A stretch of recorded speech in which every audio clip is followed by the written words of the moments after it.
Us should like words, even though words are bullshit. We're about to have Bernard King present. You all may know Bernard. Bernard and I go way back. We met in Rikers. He was in for embezzlement, was it? You were accounts receivable in, was it Macy's? Anyhow, I love Bernard King. He's the only one who always sticks up to me when you're all mean to me. But it's not about me, it's about poetry. So, ladies and gentlemen, Bernard, how do you want to do this? Are you, do you want me to announce each person? Do you have your short list there, Bernard? You want to be my co-host? Bob's going to announce that? That makes even better sense. So, I guess we're just going to start, ladies and gentlemen. So get ready for Bernard King presents some poetry shit!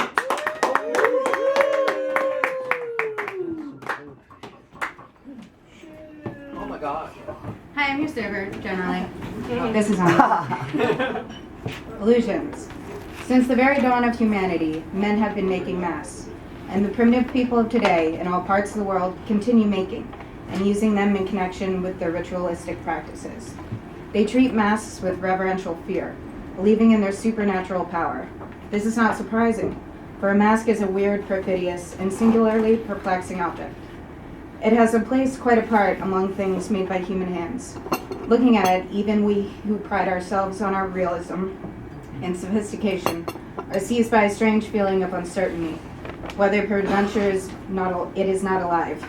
When a mask is put on and enacted by someone, this uncanny quality and the mystification it creates are intensified to the point where the real personality of the masquerader is totally obliterated from our perception.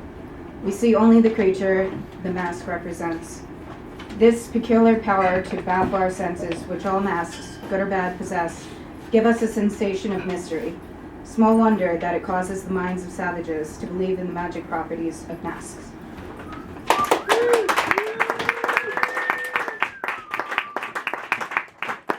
Up next, please put your hands together for Debbie Dalton.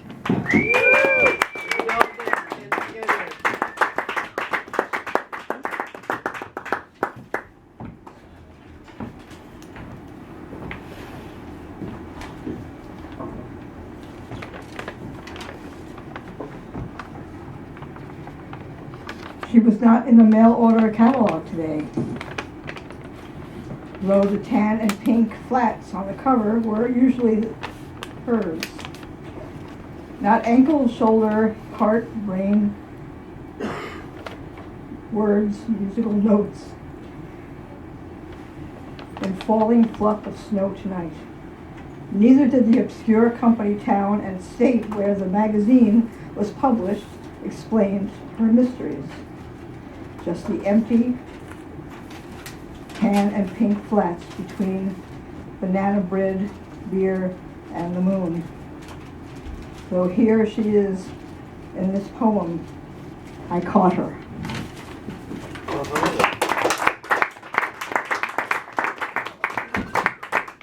Up next, a man who doesn't want your applause and hates you all. Billy Joel Hayfuck. Yeah. Oh! Oh my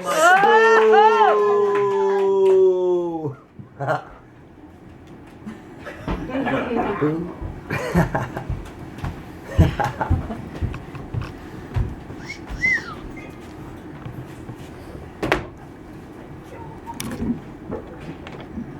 First rule, shut the fuck up.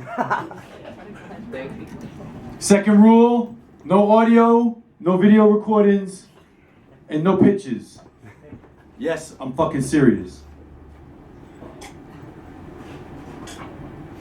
Oh. I want to thank Coach Bernard for having me at the show. Even though he's aware that I believe that life and art in particular has got to be some kind of sick joke.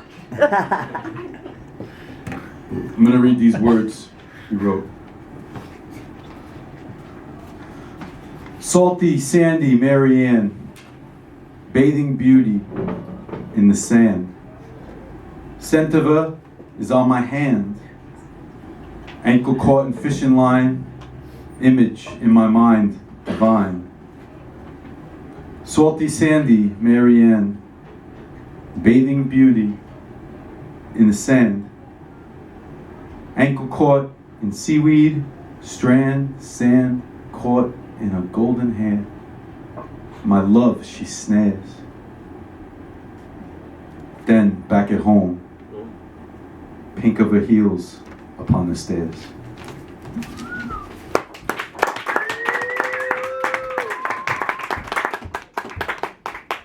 Next up to the stage, Dino Levy. I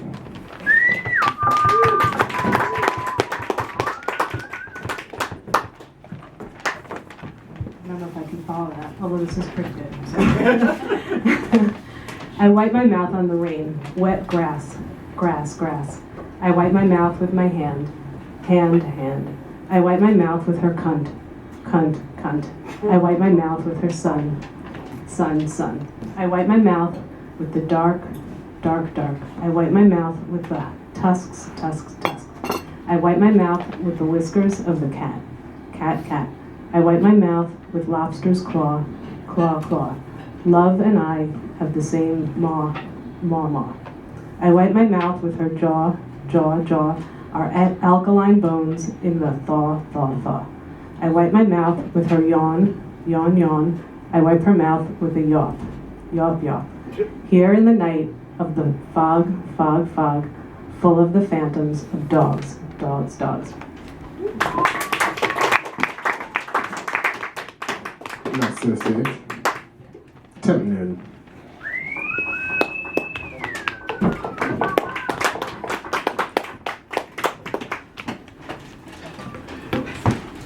Okay, they go on you. Ready to go? Hi. I don't have a poem to read, but I'm going to talk a little bit about masks and about people. And I'll do it quickly. If I hit 5 minutes, somebody wave at me and tell me to get lost. But everybody who is a person is in a sense wearing a mask. The word person comes from the Greek word persona, which was the mask that the actors wore in the theater. And those masks that people wore in the theater had two functions. First, they were megaphones. They were a way of taking the voice and projecting it across an outside theater so people could hear them. But also the outside of the mask, people looking in, they knew what character they were.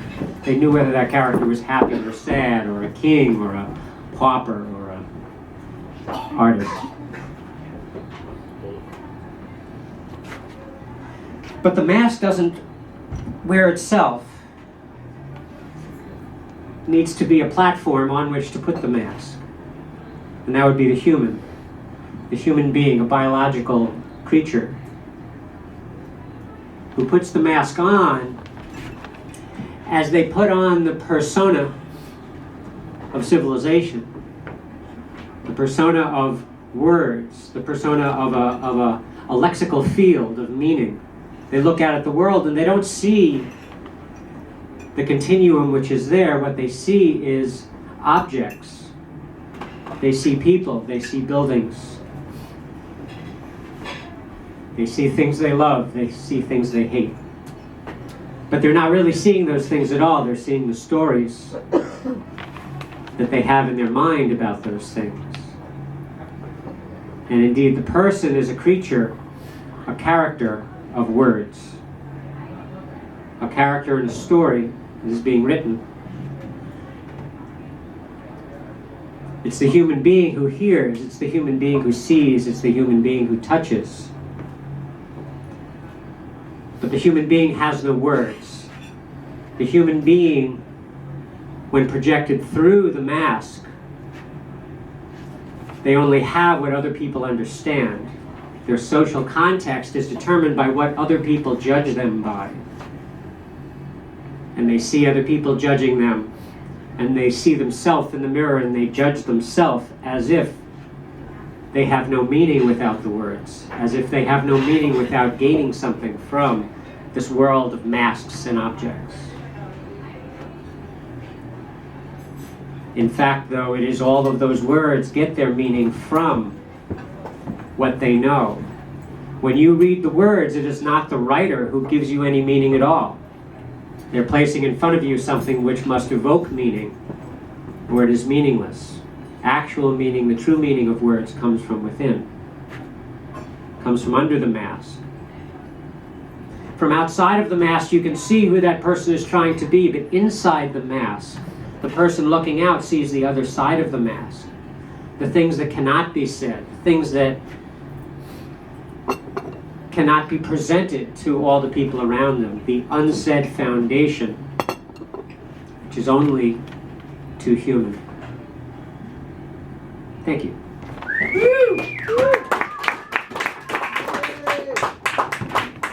Next up, Kathleen.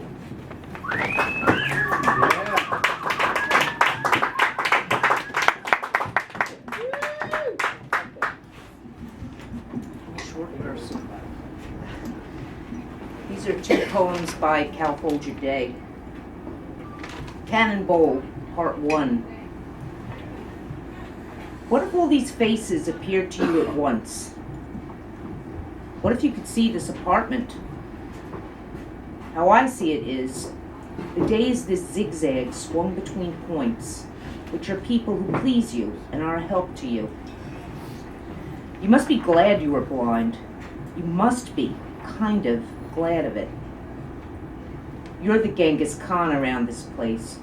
You're the real father of most people here and their babies. You wanted Chinese contemporary.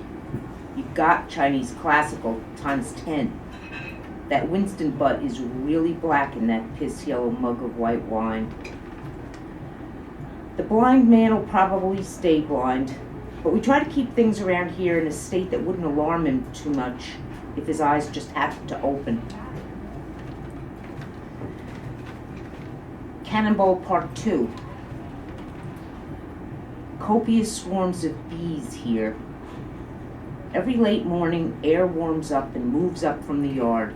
The limey ivy flowers get sweetened up in the sun. Beer cans on the fire escape. One bee flower. Thank God I'm writing, or else I wouldn't have noticed how long the fat robin stood on the wire down there. Who's in charge here? It's not important for that to be known. This place is chaos, yeah. He's testing out a new girl right now. Harem. She's been trying to turn off the radio. This is a test. I promise that I won't do anything you don't know about. I promise to never ever snicker, roll eye at your drunkenness. We can't laugh. Knowing looks make us truly evil. So much wine urine in the floorboards. No one's gonna give a fuck by the end. It's fine. Kicking ass, kicking ass. I can't say anything cute anymore. It's a family. Garland of primary commands above his black curly-haired head. The only power I know is staying power. Showing up in staying power.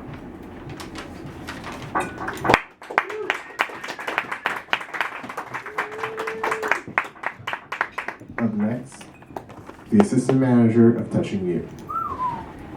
And Bree, ladies and gentlemen, give it up for Bree, who's going to play piano. What a wonderful person.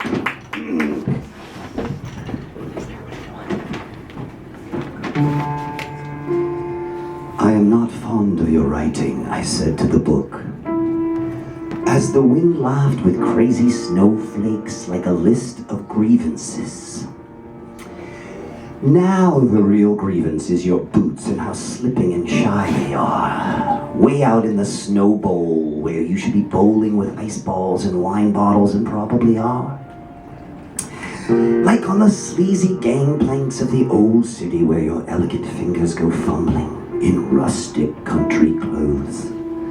While like ghosts your fingers pirouette, and so this doll, she says what she thinks, says what she will. Amid the stage set trappings of funny old generations of families and tragedies, what can you do but laugh? And she here now, a shy teenager grown into a heaving heavenly tree, blonde blowing in the yellow blossomed breeze. What a heavenly artichoke! Your eyes and their subtle hints of the icy blue North Sea and its quagmires, of manatees and flecked wings and freckled fish, I tell you this. Not on a Hebrew holy day or with Salvation Army collection, but the flourish of a pen. I ask you, Bella, beautiful Bella Moon, struggle and shiver like that old immigrant whale. Struggle and shrivel in the icy ice, and the wonky white in the flabbergasted flapjack hills, with your white womanly wear that wreaks a havoc in my socks, that blows a gusher of my rocks, puts me in a kind of Henry Miller mood for you. Though now, while all the young bloods with their steering wheels and slalom and hokum and what not for your thrills, I ask you what? Like some kind of windstorm reaching out into that snowbow to scoop you out like sweet sherbet, lying like a Cleopatra cat, there like the petal of a rose, soft and soft and soft like a tongue, and then the slouching and squeaking of the wind like night snails. From the northern lights come intriguing, like classical notes in the turning of your heart. For hearts are all heavenward, and I can't sleep with all this whistling and the impact of your female bombs. Your girl bombs come fluttering, dancing dainty and daisy in the faltering black winds. Like black photo corners of the mourning scars of the old women, away from the ugly German churches and the people like ants, and the giant golden phallus carried through the streets, the Parisian breads, the honeyed traditions. You are starkly different in evening's gown, or the day-lit dew, starkly different in the meantime of Monday. The temperature ticked, the fastidious feet of the clock, the flame flickering of your tongue of nitrogen. Then, like a river, I find you, a chalice of a babe, engraved like in a graveyard with all the names of your family.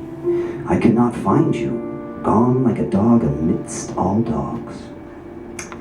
Blessings and furnishings of the play of our limbs, between great golden mirrors with foxes and gazelles and tortoises and hares even, with a kind of Jewish humor. And I find you like a kind of green opal, an egg of your words. If even ever there were words between your hem and eventide, like spring eggs when Easter is hid with the spray of wet, beautiful druid morning, and such sexy silk and print flowers adjoining. Then again, the shutters hitting like the Dickens, your saliva probably forming the whole circumference of the cloud and the orbit of space people, the hatching and gazebos and the hares and the bees, then drinking the pools of infinity like doves.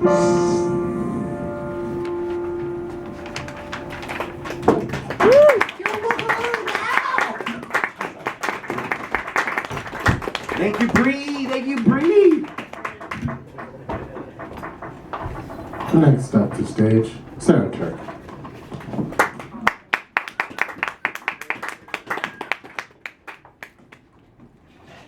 This is for the short one. Encircled by her skirt of roses, like a little fish pond, penumbral maiden of the foreshadows, her hands sooted from the train, now washed in the rain. One fat rose gleaming by the tawdry lamp amongst the flounce of silk riband. A beaver dam about her thighs, as if turned wood right off the lake. The boys jockey to be next to her, as if their bones are all as one. Her sleeping love like a fish in a stream hidden after dusk. And then she moves like a rose, like a butterfly on a Spanish tile, ascends into the guitar serenade night.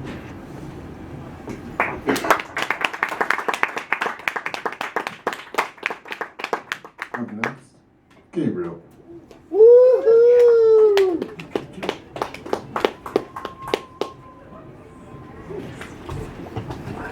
Wash up, everyone! That's right. A postprandial panda. under the escutcheon, a postprandial panda under the escutcheon of vice, the wallpaper of New Yorker cartoons, the creature from the cat lagoon. Lily sent a lilygram of her breasts, sweet eats. I wanted to donate a boat or car to sleep with the car angel.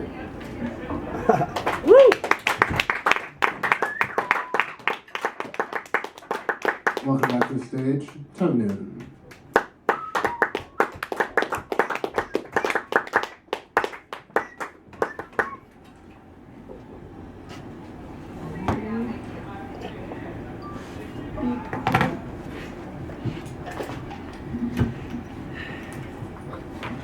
Okay. I bet you're wondering after what I said before. How did this mask get produced? How does anything get produced? What is the being, which is the human being, which is able to wear that mask? So, let's think about beings in general. Let's think about tiny beings, like maybe a hydrogen atom, big beings, like maybe a galactic cluster. What is it about beings that are beings? It's really a three-phase approach. Beings are things which conserve emptiness. The only postulate, at least that I allow in my science, and I think everyone should have their own science, is the Heart Sutra. In Buddhism it says, form is emptiness, emptiness is form. A being, any being can exist and do anything as long as it undoes it within its frequency. And each being at whatever level it is has some type of frequency, which goes through a spectrum from 0 to 0. Do whatever you want, just complex conjugate it away before your time is up. They conserve emptiness. But the extent of a being is actually the size of the whole universe. But you are just the whole universe as seen from over there. You're the whole universe as seen from over there. And what is it we do? We see the changes. Everything that is visible is a change, it is an acceleration, as physics might say it. But we can see energy being used and emptiness being conserved. But when we look out at the universe, we see change. We then take that change and we look within, and we see our model of the universe, because each of us is always looking at the universe around us. That's what a being is. And each being has a model, and we compare the change to the model.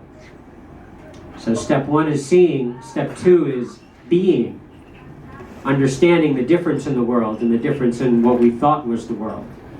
And you put those two together and you have a third phase, which is the reconciling. The feeling that you get from what you know now has changed.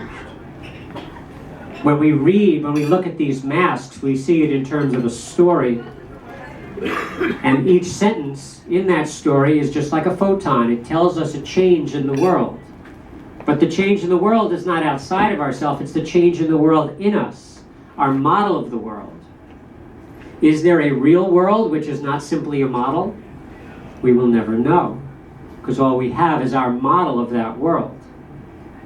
And we see changes, and we make note of the change, and we send out the change, what we know, the difference, back out to the world. Seeing, being, and doing, and we conserve emptiness within. We have reached our zero. We have seen a change and we have answered it. This is what consciousness does. Consciousness has created a moment in time, and what we know of what exists allows us to destroy it. When we've conserved emptiness, there is no space and there is no time. We're back to zero and we can take one more breath. And as two souls meeting behind your eyes, who greet each other and say thank you for another moment in the perfect world with you. And we are back to zero, we can move on. Thank you very much. 10 minutes.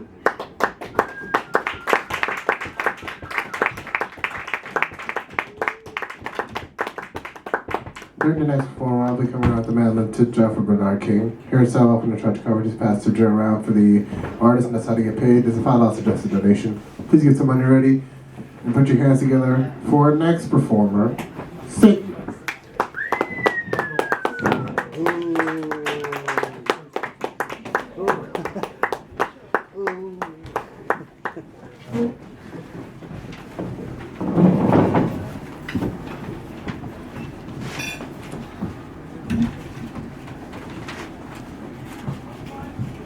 I have to be able to read this shit. Okay. Good people don't ever die. Her skin was orange. I'll start again. Her skin was orange sweet in the sun. She ate a plum. The whole painting of her was made of beautiful and delicious fruit. A pretty slip of a Colleen she was. I mark her in my fantasy or spirit of affection, like the bruise on my thigh, like the praying mantis marks the sunlight with its leg, with its proud other earthly Madonna head, not like the pouting, red-lipped, unhappy angels. I still count her fingers and her toes like ducklings in a row, though she smashes them to turrets, and her Neuschwanstein towers fly to fairy skies, swarming with life the immediate air. Her fantastical hair, I follow its golden lock, I follow its golden brick highlight path to dreamland, and note the dream through her head like a lucid sail.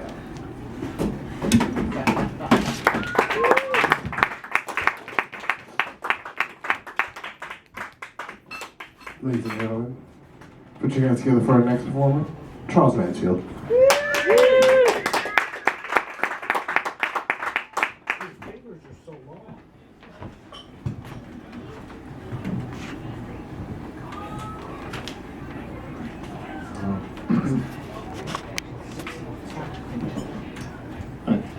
Okay. Her love was ripe in the fruit aisle, kneeling in the sundry, dusty shag rug afternoon. In a polka dot frenzy, polar bears planned her every move, pinioning her like balsa wood planes, hanging in her porch the bat of satisfaction and after-sex mints. Her hips were supported by 1,000 moon parrots. The moon parrots. That was an ad-lib. The hidden underlying structure of the female universe topsy-turvy. Her breasts held up square-shouldered the Roman fealties that perplexed her steps. Uncertain of the spasm of her rose-colored chakra, at the gate of unwelcome and unwomanly mokes and cat's tails like snakes and hibiscus, dangling a diamond in her twat at the New York Armory. Bashed in the lawn chairs of the other suburban wet housewives in heart of summer ice.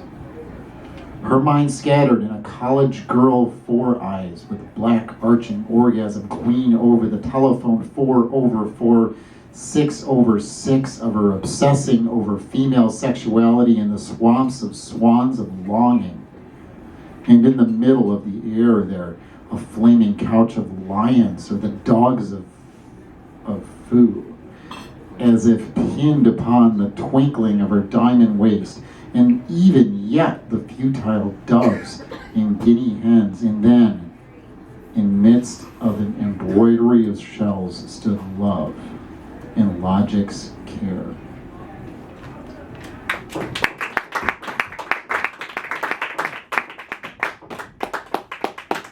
Put your hands together for our final reader of the evening, JJ Hayes.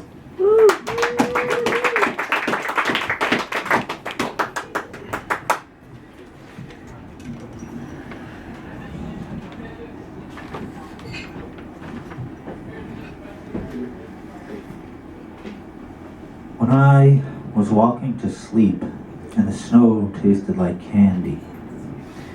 We were all at the mercy of 1,000 Meowingtons and Carl Sagan. There was Black Liz, just returning from her silver gelatin print, rubbed off on her hair between a girl's socks, erased the first 3 she said, and what was left in the erased windows was the Black Liz. There, finally, in the light of a charcoal moon, she hung in all her ochre grandeur.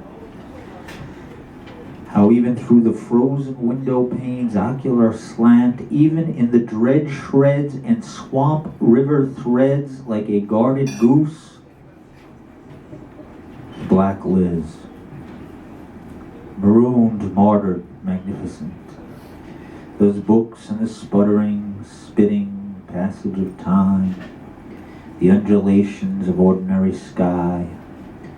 Romance is a lie in her eye, temptation to a word, her feral instinct to transgress, go back to the gears, the hungry diamond tunnel, to the light of the Black Liz. Something like a poem's memory or field's flowers and Longfellow's exactitude, her pursed fingers, her many aptitudes. I hold up churches' symbols in their arcs, her prehistory stammer in a garden of cat's eyes.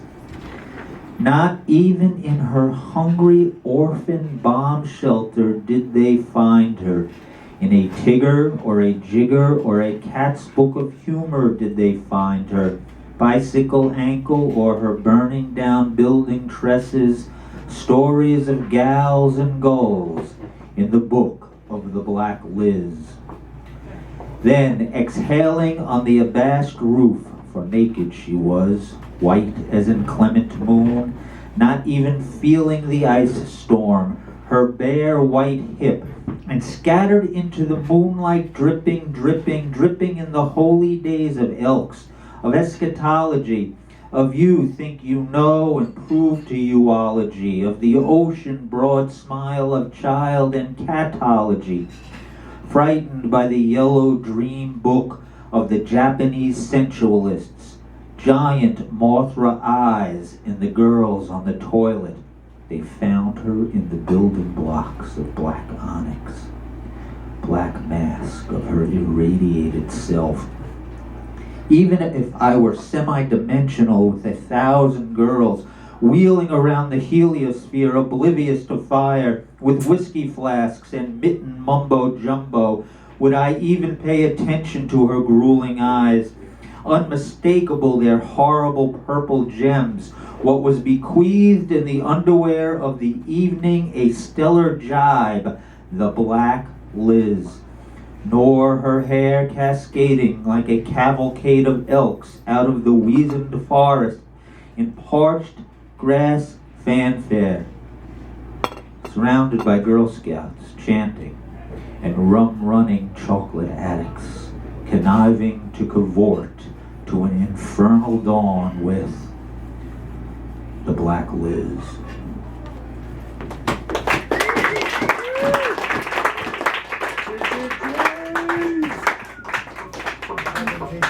And that concludes our presentation of Bernard King Presents.